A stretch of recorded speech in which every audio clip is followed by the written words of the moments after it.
Ecos presenta el ejercicio político de cuestionar las masculinidades. Entrevista exclusiva con el pedagogo social Román Alexis Huertas Montoya. Hola, muy buenos días, muy buenas tardes o noches, dependiendo de cuándo nos estén viendo. Tengo el honor de tener aquí a Román Alexis Huertas Montoya, quien es pedagogo social con experiencia profesional superior a 10 años en el sector social sobre desarrollos y avances en temas de sexualidad, género, masculinidades, violencia sexual basada en género, derechos humanos, sexuales reproductivos y de las mujeres. Román ve su fortaleza en el campo educativo y pedagógico a partir de la planeación, construcción e implementación de propuestas y aplicación de metodologías alternativas, lúdicas y artísticas en proyectos de intervención e investigación social. Tiene experiencia en el trabajo con organizaciones sociales, comunitarias, instituciones y agencias humanitarias de cooperación internacional, en proyectos orientados a poblaciones intergeneracionales en situaciones de vulnerabilidad y o fragilidad social, así como con servidores, servidoras, funcionarios y funcionarias de instituciones y cooperantes. Él también tiene un texto publicado llamado La experiencia de la corresponsabilidad en la cotidianidad de los hombres, una oportunidad para la transformación social desde las masculinidades. Este texto es el que nos tiene reunidos el día de hoy para conversar un poco acerca de las ideas que aporta Román en esta publicación. ¿Cómo te encuentras el día de hoy, Román? Gracias por estar aquí. Bien, Brandon, muchas gracias. Como te decía, es un gusto poder conversar contigo, abrir este espacio de domingo en la tarde para una conversación tranquila, amena, placentera. Entonces, nada, gracias. Muchísimas gracias a ti. Y bueno, ahorita en este marco de el estudio de las masculinidades y los feminismos, pues hay una pregunta que los hombres que pues estamos entrando en este estudio nos hacemos y que tú también planteas en este texto y es sobre nuestro rol, tanto para cuestionar la masculinidad hegemónica y las masculinidades, como el papel que podemos adoptar dentro de la lucha por la igualdad de género dentro del feminismo. Aquí voy a hacer una pregunta que voy a extraer completamente de tu texto y que me gustaría que fuera un detonante para esta conversación.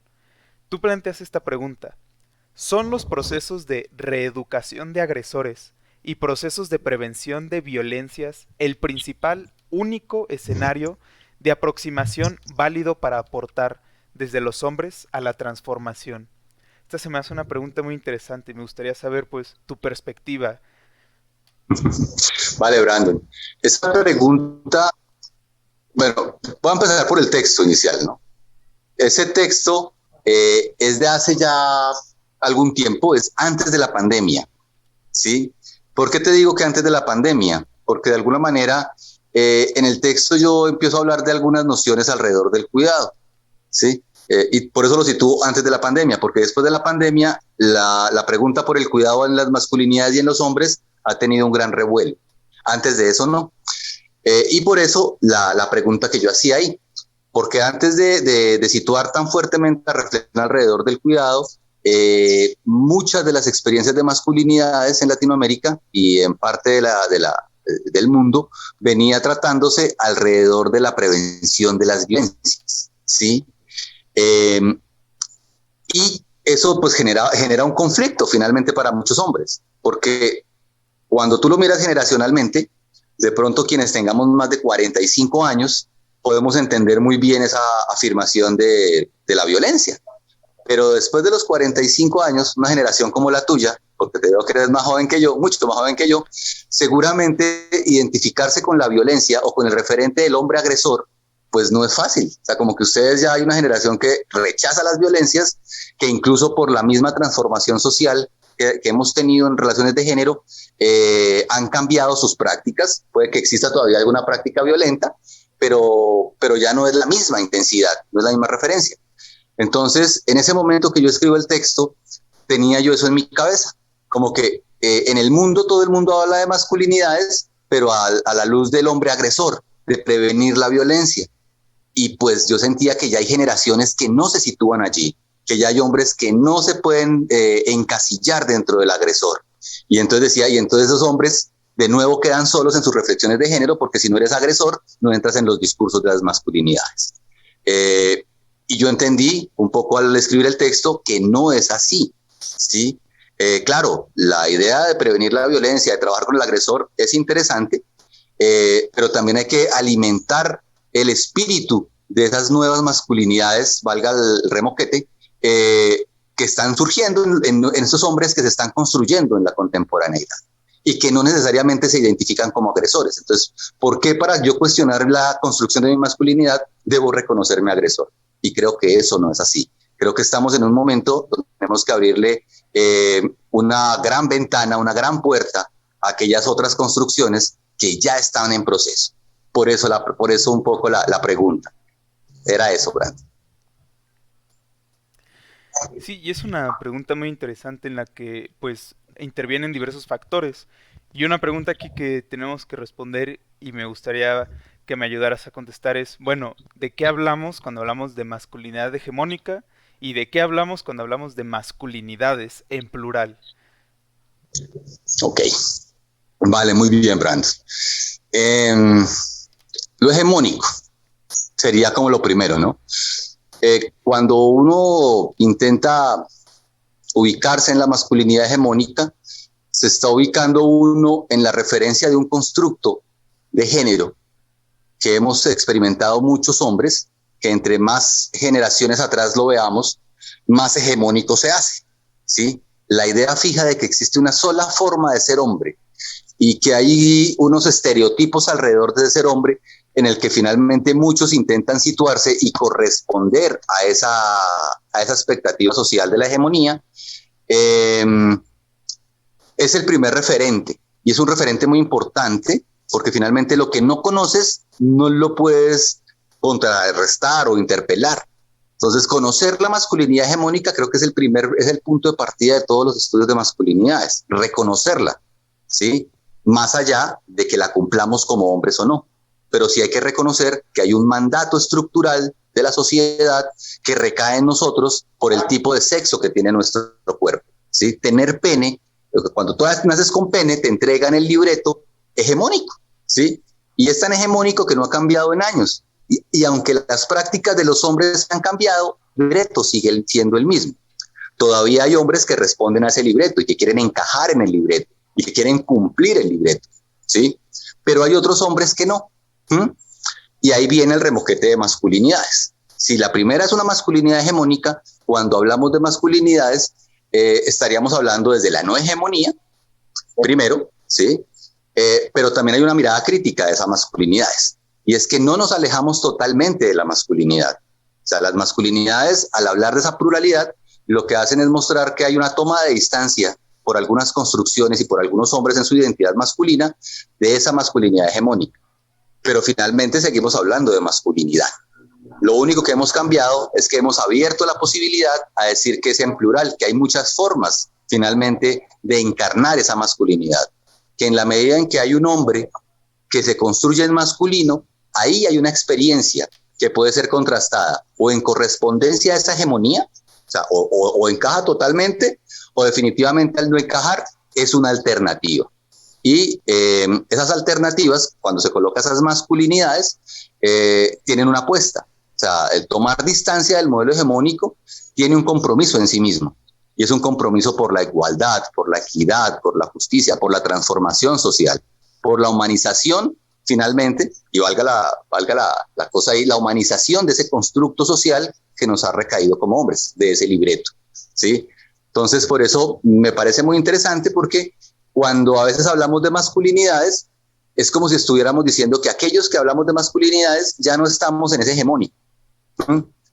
Y no, estamos en el hegemónico, pero estamos en lucha por soltarnos de él, por renunciar al hegemónico, por desobedecer al hegemónico, ¿sí? Y las masculinidades hasta el momento nos permite que esa pluralidad sitúe la lectura social alrededor de unas masculinidades, de unos hombres que en el modelo hegemónico no eran reconocidos. Entonces, desde allí yo puedo hablar de las masculinidades de los hombres campesinos, de los hombres con una pertenencia étnica, de los hombres afro, de los hombres homosexuales, ¿sí? Entonces allí también aparece la posibilidad de esas masculinidades. Incluso uno podría pensar en la masculinidad de los jóvenes, de los adultos mayores, y ahí ya hay una experiencia distinta de cómo se vive o cómo se responde a la expectativa que todavía socialmente hay de ese libreto, pero que finalmente en la cotidianidad y en la subjetividad de cada uno responde de una manera distinta. ¿Vale? Muchas gracias, sí. Y justamente cuando hablamos de esto de masculinidad hegemónica, me parece interesante que en una parte del texto habla sobre que al parecer esta masculinidad hegemónica tiene un factor bélico. Y es algo que podemos ver tanto en México como en Colombia, pues ahora sí con el fenómeno que nos atañe en ambos países, que es del narcotráfico, ¿no? De la delincuencia organizada. Y hay algunos textos también de, por ejemplo, Sayak Valencia, que utilizan esta, digamos, llaman como una subjetividad hipermasculinista a la delincuencia generada por el narcotráfico. ¿Cuál sería tu perspectiva desde allá, desde Colombia? Porque esto es de una filósofa mexicana. Bueno, un poco mi perspectiva de lectura de ese fenómeno, y yo lo coloco justo en ese texto, ¿sí? Al iniciar el texto yo digo, como que ser hombre, ¿sí? Finalmente en querer ser hombre implica responder a una expectativa social, ¿sí? Y esa expectativa social te coloca a ti en un contexto histórico y en un contexto geográfico. Ese contexto geográfico es un poco donde entraríamos a mirar los paralelos de similitud y de diferencia, ¿sí? En el caso colombiano, nosotros hemos vivido en el marco de, no sé, 50, 60 años, 70 años, casi 100 años, podría yo decirlo, hemos vivido en conflicto, ¿sí? Entonces, el vivir en conflicto y pensar que es ser hombre en un territorio, en un país donde el conflicto ha estado presente generaciones enteras, ha llevado a pensar que la violencia hace parte, o sea, se ha mimetizado en el constructo de género de nuestra región, en este caso de Colombia. Entonces, después de tantos años de vivir el conflicto, lo que en la masculinidad hegemónica podría quedarse en el hombre agresivo, dominante, autoritario, ¿sí? Aquí muta por el patrón cultural que tenemos y entonces muta hacia el hombre violento. Y no necesariamente violento con las mujeres, no, violento con todo, violento con los mismos hombres, violento consigo mismo, violento con las mujeres, pasa por allí, pero también violento con el medio ambiente, ¿sí? La lógica depredadora también es violenta.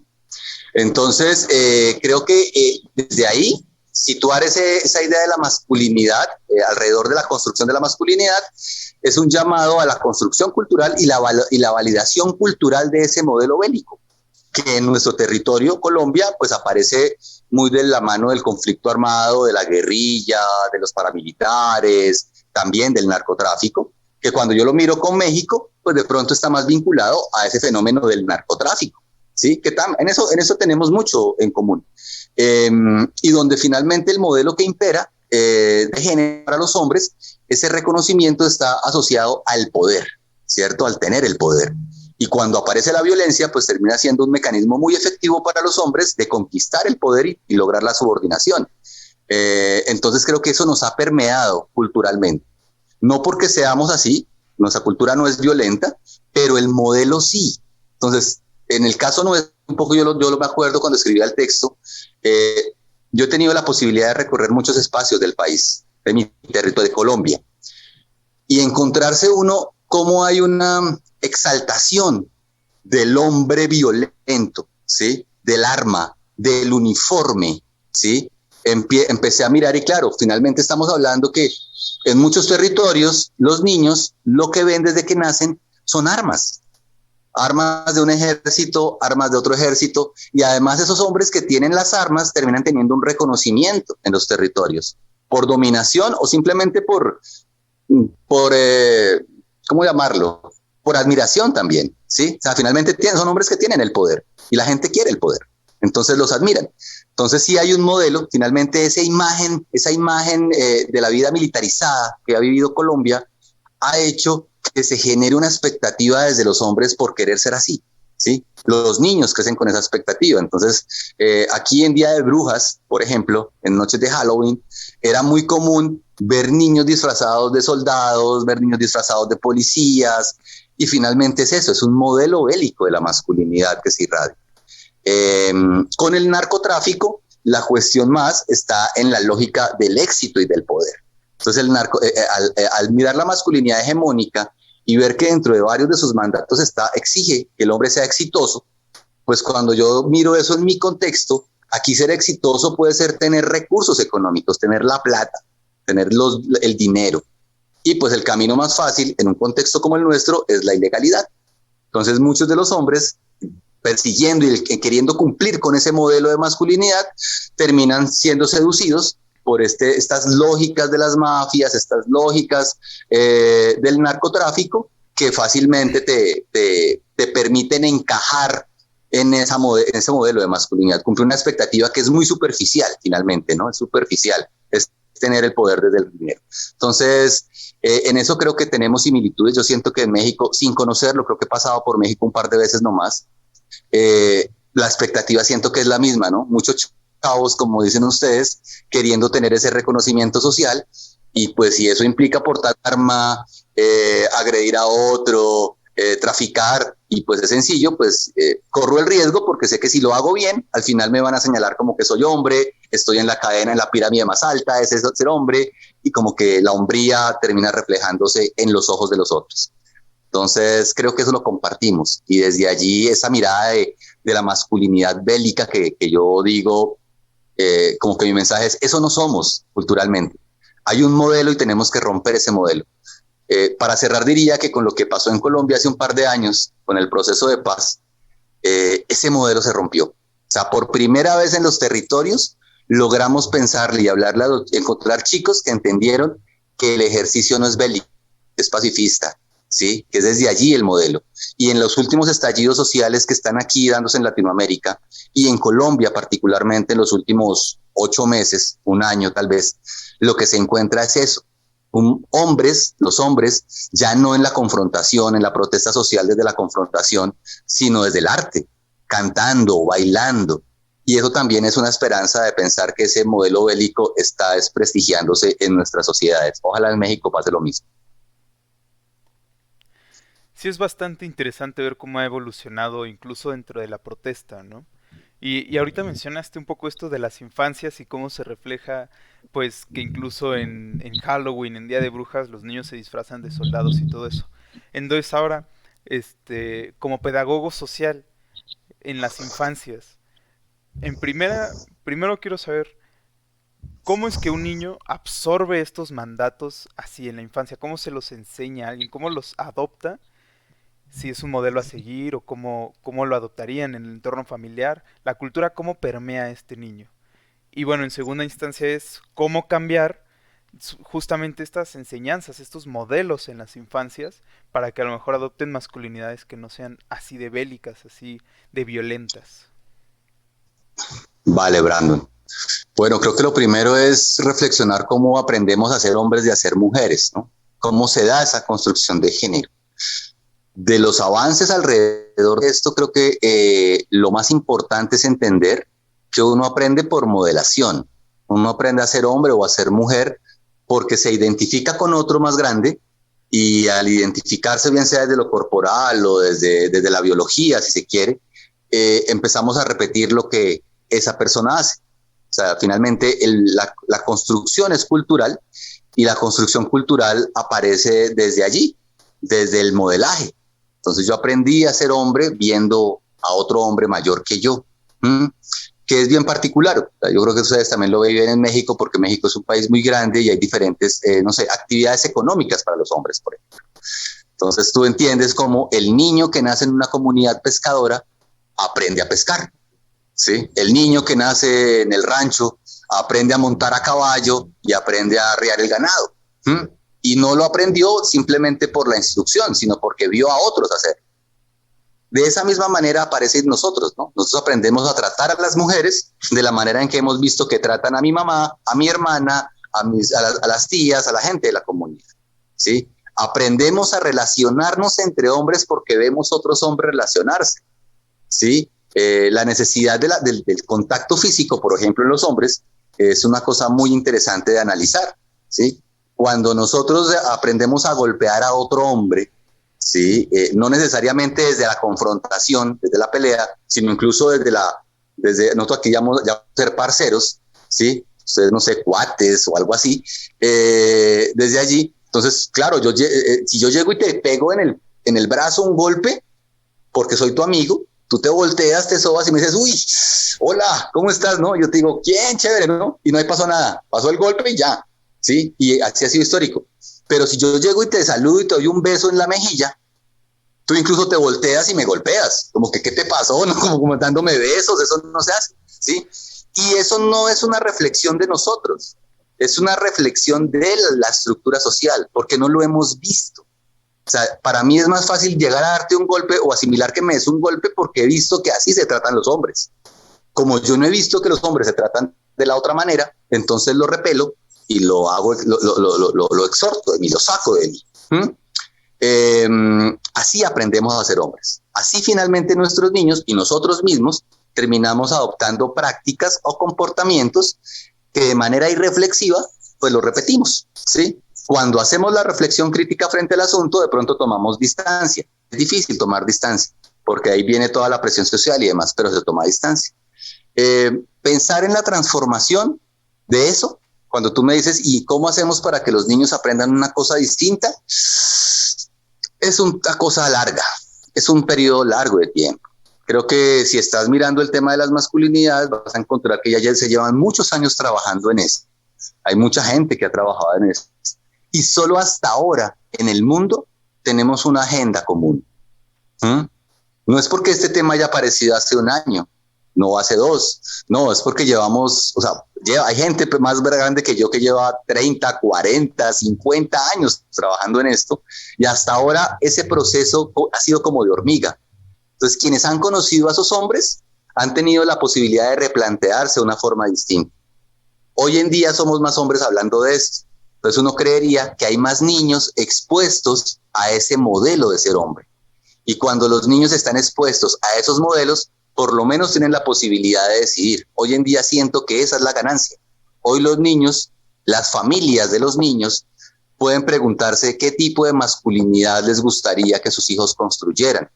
¿Sí? Si es la hegemónica bélica, si se quiere así, o si es una alternativa, corresponsable, no violenta, Y por lo menos hoy los niños tienen la posibilidad de ver varios modelos y hoy socialmente, reconocemos que hay varios modelos.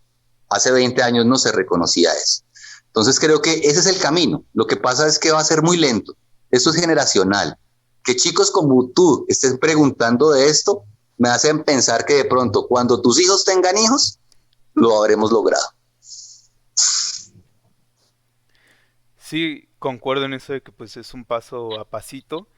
Y justamente hablando esto del avance, bueno, nosotros estamos hablando justamente, bueno, estamos viendo un avance que va lento, lento y lento, pero al mismo tiempo la reacción es un poco más rápida, en el sentido de que se hace un avance y se hace una reacción en contra de ese avance, y justamente vemos también incluso redes sociales o publicaciones ya de libros que dicen, no, es que cuestionar las masculinidades solo es como son las feministas casi casi queriéndonos dictar cómo ser hombres y por qué deberíamos hacerles casos, ¿no? Casi casi nos quieren castrar y quitar la hombría y caer en este discurso, ¿no? Un poco de nos están quitando la hombría, ¿no? Esta reacción en contra de lo que estamos llamando ahorita a nosotros un avance. ¿Cómo entender esta reacción en contra de estas nuevas masculinidades tal vez no tan violentas y un poco más progresistas?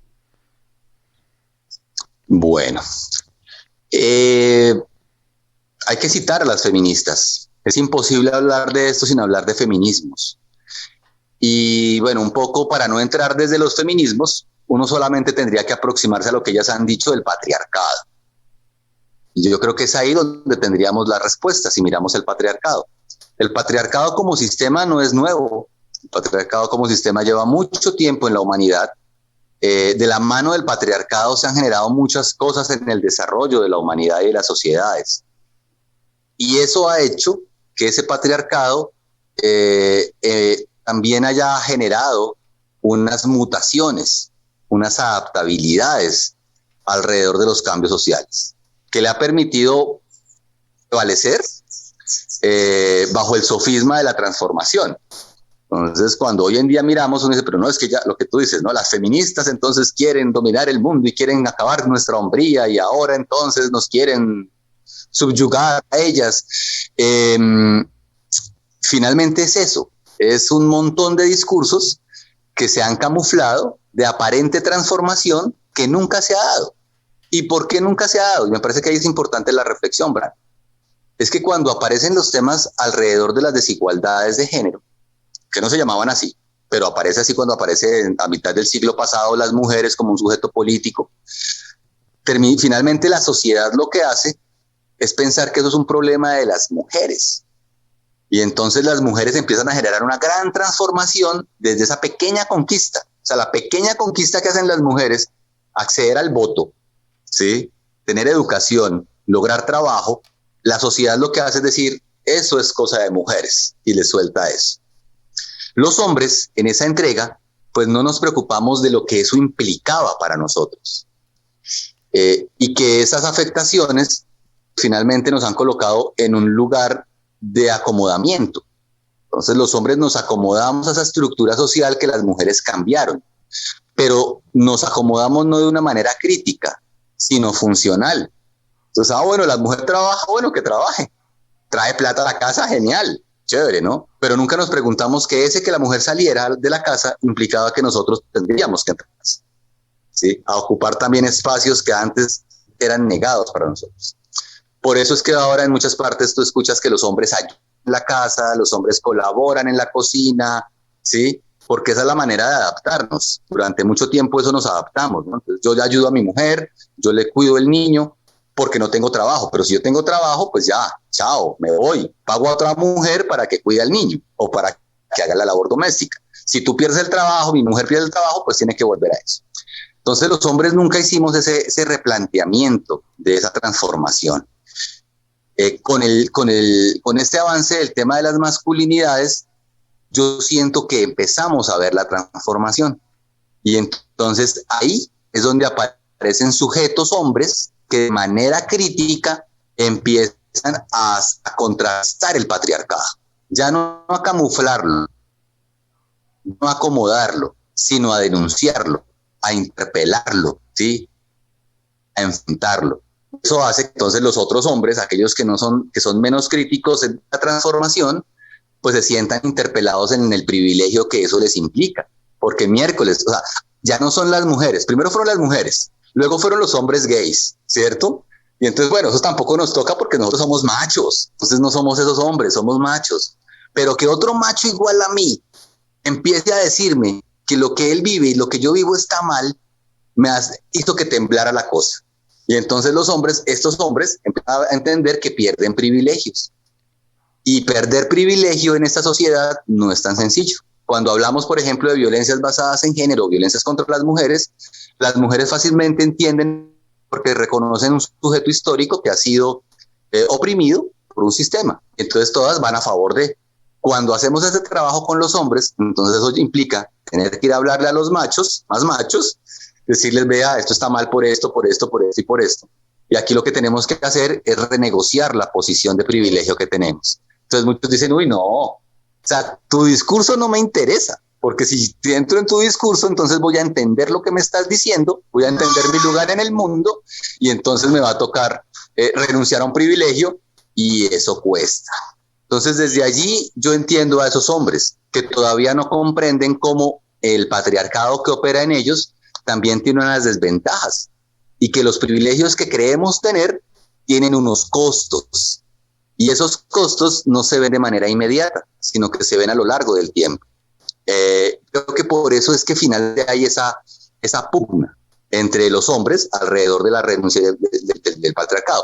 Y claro, la manera, y lo que tú dices, opera desde el patriarcado. Los hombres no atacan al otro hombre. Lo que atacan es el origen de sus ideas. Y por eso el ataque es a las mujeres y a los feminismos. ¿Sí? Porque lo que yo necesito es acabar con esa idea para recuperar a los hombres, a esos machos que ha perdido el patriarcado y volverlos a colocar de este lugar, que es donde necesitamos que estén para mantener el privilegio y la condición de poder en esa estructura social. Entonces, por eso es tan importante que hoy los hombres hablemos de masculinidades, porque empezamos a sumar fuerzas alrededor de la lógica de la igualdad. De pronto no de los feminismos, porque algunos dicen que no deberíamos ser feministas, pero por lo menos sí, en el horizonte de la igualdad tenemos que sumar apuestas y nos encontramos con muchas causas sociales, con muchos movimientos sociales que buscan lo mismo. Entonces esto hace que esa bola de nieve crezca y que cada vez que se sienten patriarcas, pues se sientan más amenazados en sus privilegios. Por ahí lo dejaría un poco. Gracias, es una perspectiva bastante interesante y sobre todo pues nutre una explicación, ¿no? A estas reacciones tan viscerales que se ven a veces en redes sociales cuando se aborda el tema de masculinidades. Ya para ir cerrando esta entrevista, vamos a igual para ir más un poco por la conclusión del texto, es pues esto de la corresponsabilidad. Bueno, ¿qué entendemos por una masculinidad que sea corresponsable? ¿Qué se entiende esto y cómo esto es un factor de cambio y de transformación? Vale, bueno, la corresponsabilidad en el tema de las masculinidades es un discurso o una enunciación reciente, si uno lo mira en el tiempo. O sea, estamos hablando de tal vez máximo 10 años atrás, donde aparece esto. Eh, ¿cómo, cómo, ¿Cómo le doy yo cabida a la reflexión en la corresponsabilidad? Te soy honesto, yo empecé a trabajarlo desde el ejercicio práctico como pedagogo en diferentes lugares.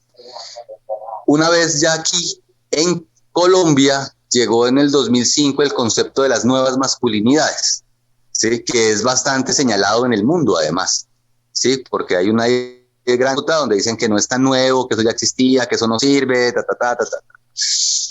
Para ese momento yo asumo la lógica, o en Colombia se asume la lógica de las nuevas masculinidades un poco desde la experiencia de México, de las mujeres mexicanas, que en el 2000, a la luz de la prevención de las violencias y la erradicación de las violencias contra las mujeres, utilizan la noción de las nuevas masculinidades para hablar de unas masculinidades que no sean violentas, ¿sí? Así trabajamos un tiempo.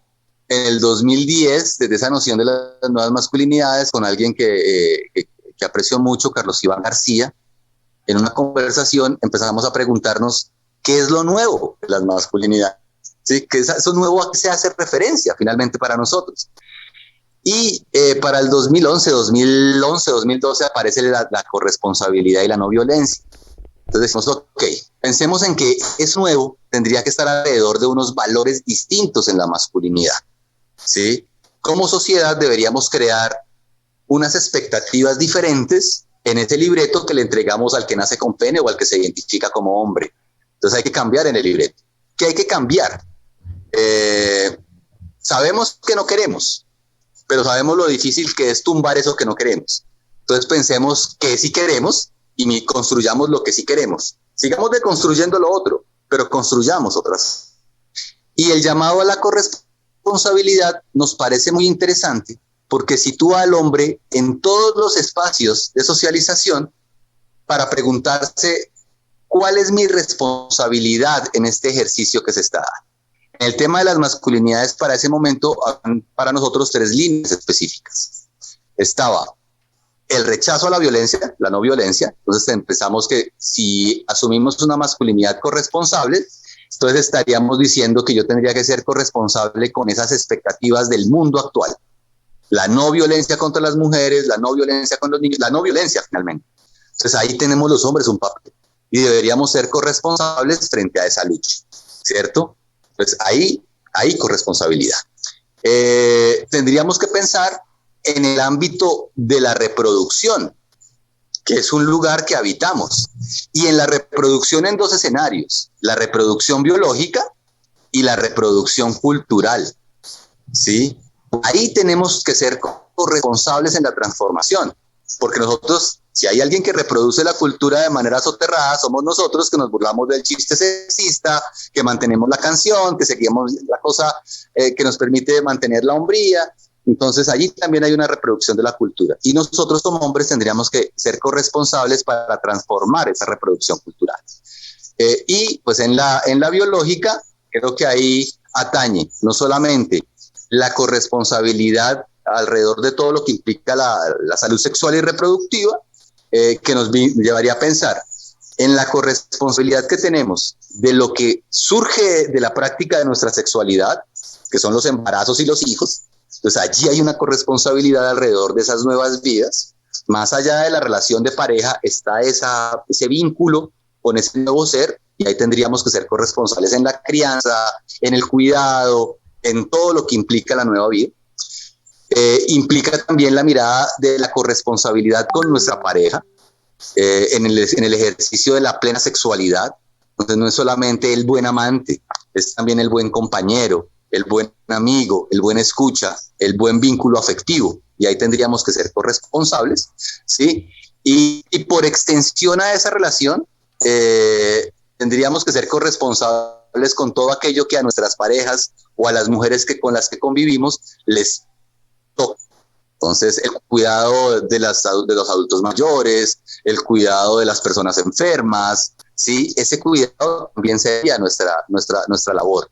Y desde allí la corresponsabilidad se vuelve una sola palabra que nos permitiría generar campos de acción si todos los hombres la viviéramos en todos los ejercicios de socialización, ¿sí?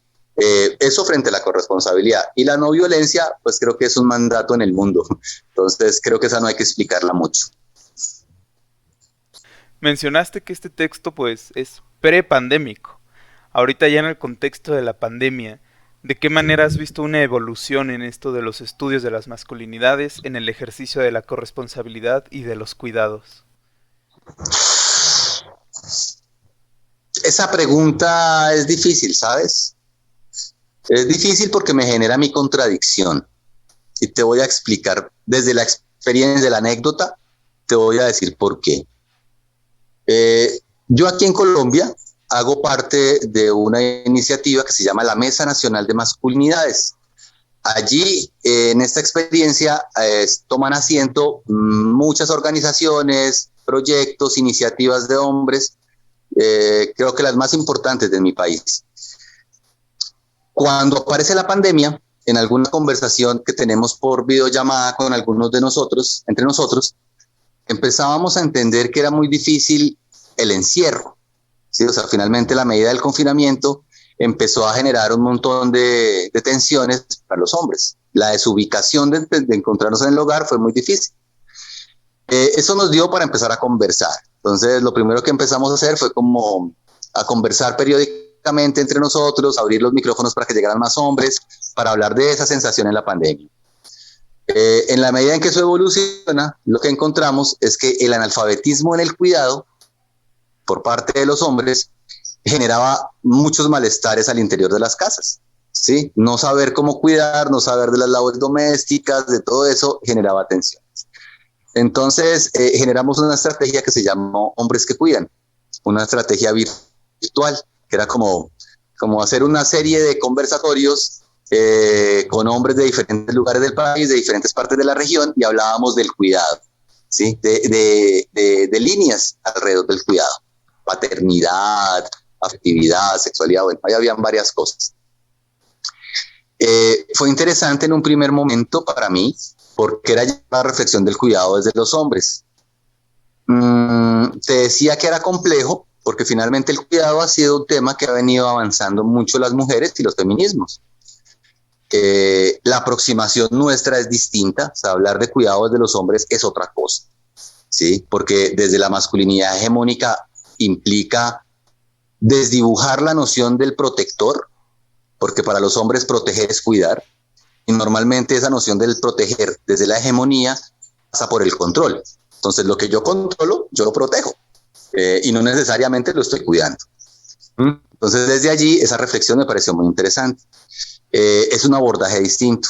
Las mujeres creo que en eso han sido muy inteligentes al desarrollar su propio abordaje desde sus nociones de género y desde sus construcciones particulares y experiencias de vida. ¿Por qué te digo que es paradójico? Porque alrededor de ese discurso de los hombres del cuidado, empecé a ver cómo emergían por las redes sociales una cantidad de charlas, comentarios, Facebook Live, YouTube, todo. Y entonces yo decía, espérate, porque ahora entonces hablar del cuidado se volvió una bandera que le da un brillo a los hombres, ¿sí? Y entonces ahora los hombres hablan de cuidado y además tienen muchos likes y los llaman, se sienten, y yo decía, no, los hombres no tenemos que hablar de cuidado, los hombres tenemos que practicar el cuidado. Entonces yo quiero ver menos hombres hablando de esto en las cámaras y más hombres mostrándose en la vida cotidiana cuidando.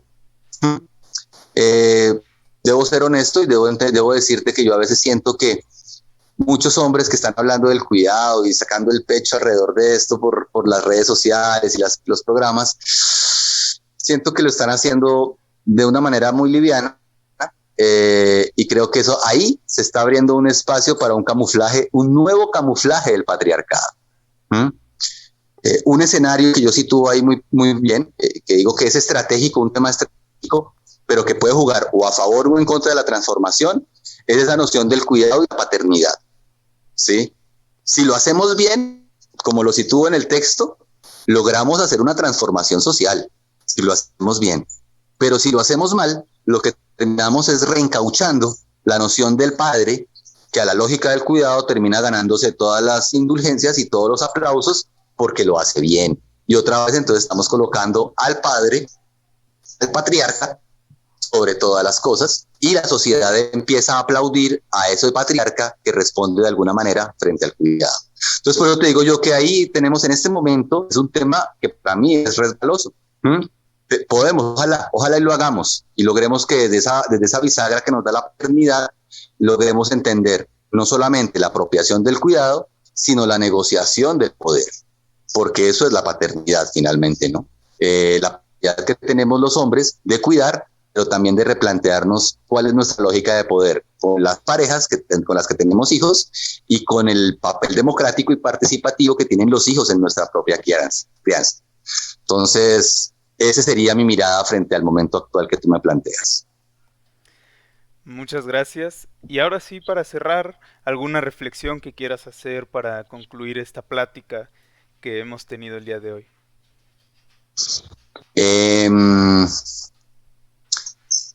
Varias. La primera es decir que ese ejercicio que tú leíste, eso que tú leíste, aparece desde una iniciativa de Pensamiento Sur, de poder recoger aquellos que hemos pensado alrededor de las masculinidades y que no necesariamente se encaja en un modelo occidental, blanco, europeo de las masculinidades. Entonces, eso es lo primero. El que tú y yo hoy estemos hablando es porque empezamos a posicionar nuestro pensamiento desde el sur, y eso es muy valioso. Lo segundo, entender que hablar de masculinidades no es necesariamente lo más fácil para los hombres. Creo que es lo más difícil. Uno, porque uno interpela el modelo cultural, y dos, porque la conciencia nos hace un llamado a la coherencia en la práctica. Entonces, si hablamos de masculinidades, si hablamos de cuidado, si hablamos de paternidad, tenemos que hacer una evidencia desde nuestra práctica, ¿sí? No hacerlo nos va a llevar a lo que tú nos planteabas, un retroceso en esta conversación, ¿sí? Y en este momento estamos en eso, en que si no lo manejamos bien, podríamos retroceder mucho frente a lo que hemos avanzado. Finalmente, las posturas radicales de la derecha en Latinoamérica, de los dogmas religiosos, ¿sí?, en Latinoamérica, también se han venido acercando a la conversación de las masculinidades. Y lo que para nosotros ha sido muy difícil llegar a posicionar, esas lógicas que saben de dominio, prontamente lo pueden conquistar y pueden hacernos retroceder. Entonces, esa sería mi reflexión. Hay que ser muy hábiles, estar muy atentos, para poder, desde la coherencia, demostrar que las masculinidades no son un discurso, son una práctica en cualquiera de sus líneas. Eso diría.